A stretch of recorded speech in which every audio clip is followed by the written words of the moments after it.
Hey, this is Dave Pirner from Soul Asylum, and you're on A Side with John Chattman.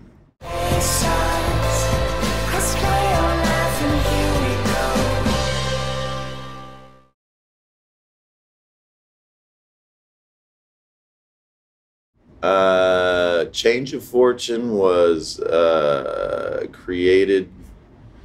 The basics we did in Los Angeles, and the rest of the record was kind of recorded in 10 different studios, including people's basement studios for background vocals and things like that. We had finished the record when we brought it to eOne, and I was very excited about eOne because I had seen their logo at the end of a Trailer Park Boys episode. So it was kind of like, well, I get to be on a label with Bubbles and Ricky and Julian, you know. So that was cool. And then I met Chuck and Giovanna, and they're really cool people. And it seems like a really cool place to be. It's a little bit different than, you know, back in the day when people like me were selling millions of records, and you had, you know, the Sony building and all that stuff. But this is definitely a new age in the music industry.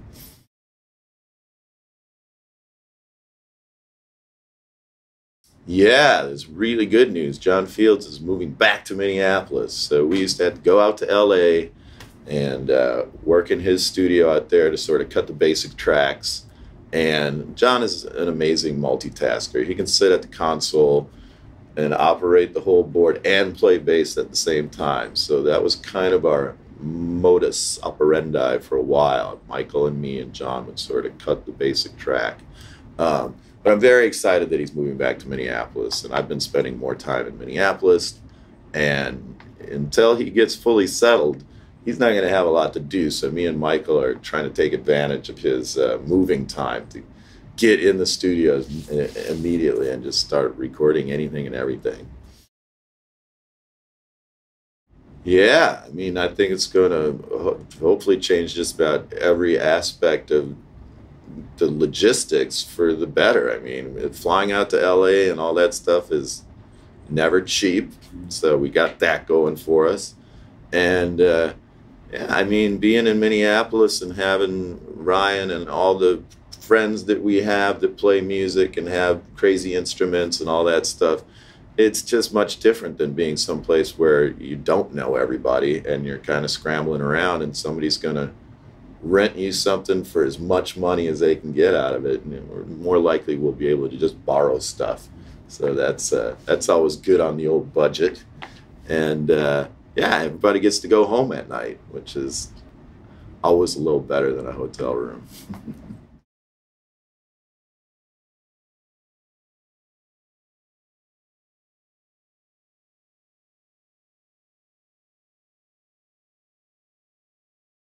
It is a little astonishing. It's also kind of almost feel lucky to have been a part of it. It felt like it was sort of a golden age as far as all these great bands like the Butthole Surfers and Meat Puppets, and they were all finally getting their due and getting out of debt and getting into real studios. And it was a lot of you know, rock bands were king, and that was cool with me. And it just felt like all my friends that had bands were finally getting the attention that they needed. I mean, I think there's a lot of young bands out there today that probably nobody knows about that are very influenced by Nirvana and Green Day or whatever. But yeah, I mean, no matter how many times I think, oh God, I'm going to move to New Orleans and become a jazz player, or oh God, I'm going to buy an MPC and start working on programming and try to understand sampling and all this sort of stuff, it really does come down to the tactileness of playing a real instrument and having a four-piece band up there that just is doing a thing that, you know, for me, it's like whether I'm talking about the Meters from New Orleans or the Beatles or the Sex Pistols or the Ramones, it's a four-piece band. So there's only so much you can do, but it's limitless, really. So yeah, we're just trying to keep up.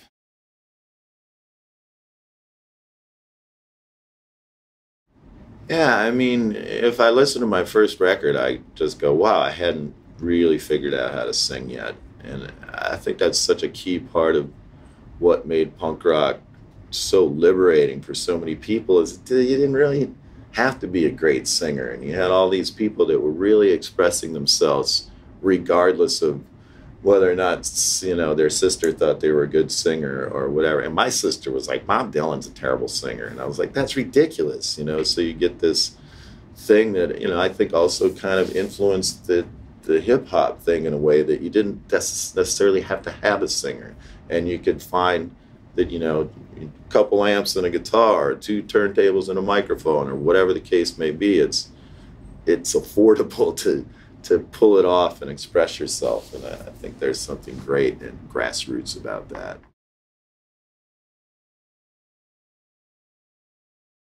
We're closing our set with the song called April Fool, which is, I mean, for Grave Dancers Union, it was a deep cut, I guess, but it's always been really fun to play, and I think we're really focused on that. There's songs on the new record, one's called Cool, and there's a change of fortune. The song, the title track, is something that I worked on for a really, really long time, and I was trying to kind of embrace the rhythms of New Orleans and merge them with everything that I had learned about writing music. And I don't know if I pulled it off, but it's certainly a hybrid to a degree that it was a leap of faith on the band's part and on my part to even try to get it realized. You know, there's a song called Make It Real on the record that sounds like a metal experiment, for lack of a better expression. And there's a drum cadence in there that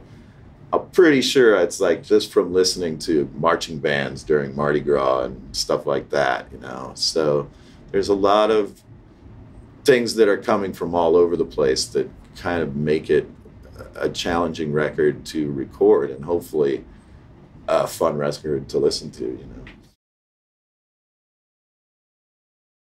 I'm so glad we played it today.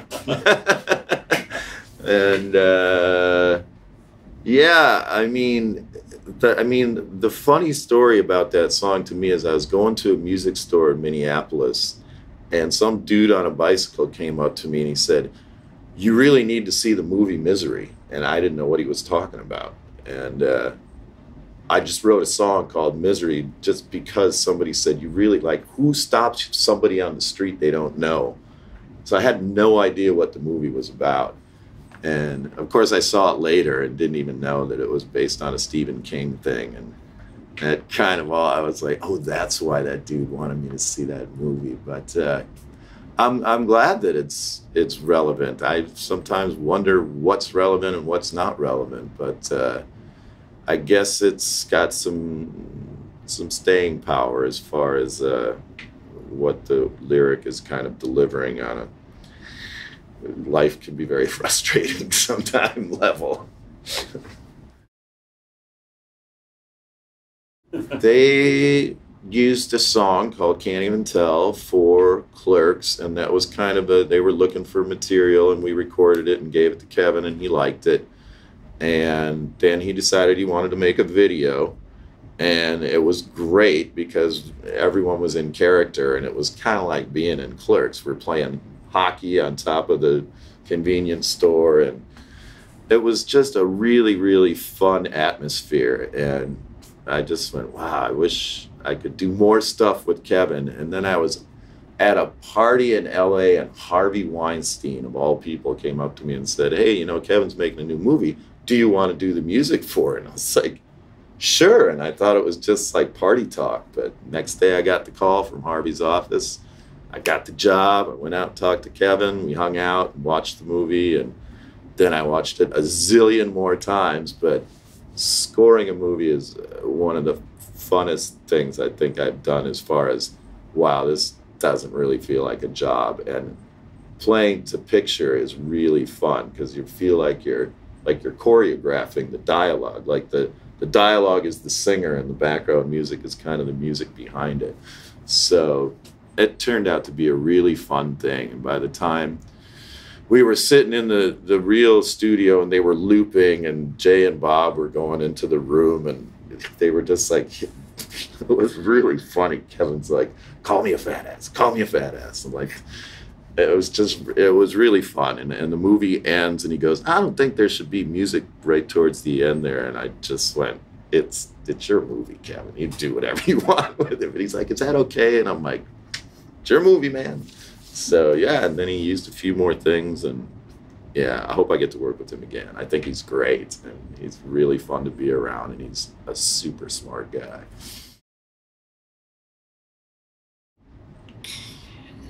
Frustrated Incorporated, maybe.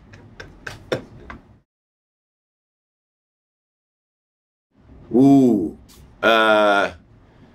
keep your feet on the ground and keep reaching for the stars. That's a Casey Kasem quote, actually.